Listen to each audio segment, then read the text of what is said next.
De Diputados tendrá que pronunciarse en los próximos días sobre el proyecto de retiro del 10% de los fondos de pensiones enviado por el gobierno, que ayer fue aprobado por el Senado, incluyendo votos oficialistas y también de la oposición, mientras que el proyecto de reforma constitucional, del cual tanto se habló y que había sido aprobado en la Cámara, bueno, fue rechazado en el Senado. Estamos con el diputado de la Democracia Cristiana, Matías Walker, el presidente de la Comisión de Constitución de la Cámara, para conversar justamente sobre lo que viene con estos dos proyectos. Diputado, ¿cómo está? Muy buenos días.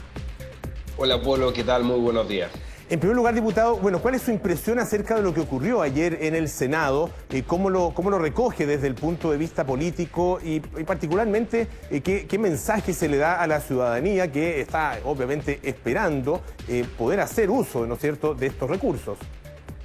Sí, yo lamento el rechazo en el Senado, que no se haya alcanzado el quórum. Obviamente todos los senadores, senadoras de oposición aprobaron el proyecto, pero los senadores de Chile Vamos, que habían dicho públicamente que lo iban a aprobar, no lo hicieron finalmente porque se comprometieron con el proyecto del gobierno. Lo lamento porque era la oportunidad de haber despachado el proyecto ayer en el Senado en segundo trámite, sin mayores restricciones.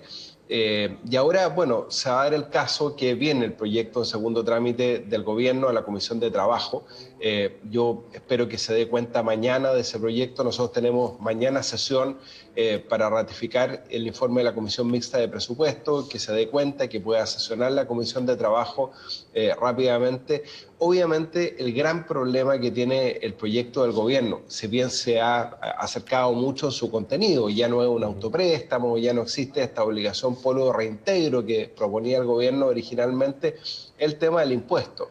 Porque lo que propone el gobierno es que las personas con ingresos desde 700.000 pesos paguen un impuesto. Para decirlo en plata, ¿no? Hoy día viene un cuadro interesante en el diario El Mercurio. Si una persona con 700.000 pesos de renta retira el monto máximo, que son 4.300.000 pesos, va a pagar un impuesto de 175.000 pesos, que no deja de ser significativo. Por eso es que nosotros en la Comisión de Constitución habíamos planteado una fórmula intermedia, y es dejar exentos a los 3 primeros tramos del impuesto global complementario, que solo pagaran impuestos quienes tuvieran rentas mensuales del orden de 2,5 millones de pesos, 30 millones de pesos al año. Pero, perdón, hacer que las personas desde los 700.000 pesos paguen un impuesto por este retiro, me parece que está mal enfocado.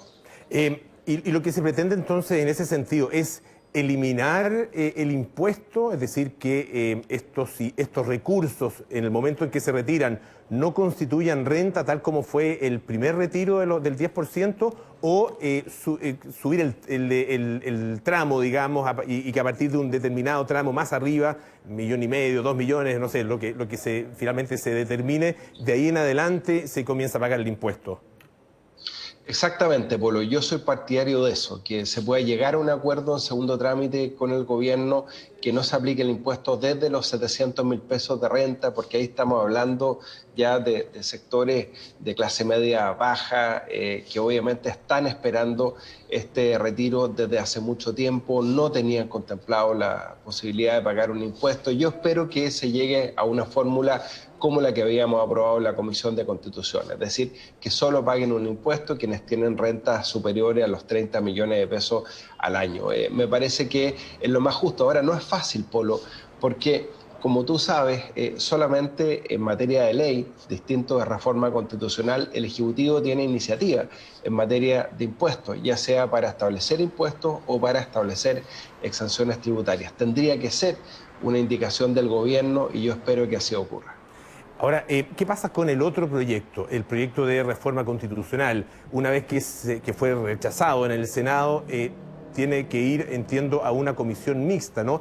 ¿Ese trámite realmente se va a hacer? ¿Tiene sentido que se haga? Porque es el otro proyecto el que, desde un punto de vista más bien realista, tiene más posibilidades de ser finalmente aprobado y promulgado. Exactamente, Polo, va a una comisión mixta y yo soy partidario de que se constituya esa comisión mixta y tratemos de resolver esas diferencias y establezcamos, por ejemplo, si el gobierno no quiere dejar exento a quienes ganan 700.000 pesos de impuestos, dejarlo exento en ese proyecto, porque nosotros sí podemos hacerlo en virtud del ejercicio del poder constituyente derivado. Y además por una razón práctica, porque ¿qué pasa, Polo, si después el gobierno veta su propio proyecto? Ya sabemos que este gobierno, el presidente Piñera, es bien bueno para vetar sus propios proyectos cuando les son modificados por el Congreso. Y hemos tenido muchos vetos presidenciales este año para modificar, para adicionar los proyectos que soberanamente, incluso por unanimidad, el Congreso ha resuelto. Así que yo soy partidario de avanzar en esa comisión mixta. A mí me gustaría tener un pronunciamiento del Tribunal Constitucional. Obviamente que lo óptimo es que si en paralelo avanzamos en el proyecto de ley en algo que a la gente le haga sentido común, por ejemplo, que no paguen impuestos los que tienen rentas más bajas, sino los que tienen salarios más altos, bueno, obviamente nos vamos a quedar con ese proyecto y finalmente lo importante, yo creo que a la gente le importa bien poco si su 10% viene de una reforma constitucional o viene de un proyecto de ley y quiénes son los autores. Pero sí tenemos que ser precavidos, porque tenemos que asegurarnos con el proyecto de reforma constitucional, aprobándolo por si el presidente de la República decide vetar el proyecto. Ahora, ese proyecto de reforma constitucional de todas maneras tiene que pasar por el Tribunal Constitucional, el que se tiene que pronunciar también en los próximos días. En ese sentido, ¿usted esperaría de parte del gobierno, tal como quiere que el gobierno se pronuncie con respecto a una eliminación o modificación en el tema de los impuestos con su proyecto, espera algún gesto en relación con el Tribunal Constitucional o no? Efectivamente, Polo, yo creo que lo ideal para la gente que además quiere recibir su segundo retiro rápidamente es que lleguemos a un acuerdo con el gobierno sobre la base de quiénes pagan impuestos, quiénes no, ojalá excluyendo a los que tienen rentas más bajas y obviamente el gobierno desistiéndose del trámite en el Tribunal Constitucional. Avanzar rápido en la promulgación y que la gente pueda recibir el segundo retiro antes de fin de año. Diputado Matías Walker, muchas gracias por estar esta mañana aquí en Tele 13 AM. Que tenga muy buenos días.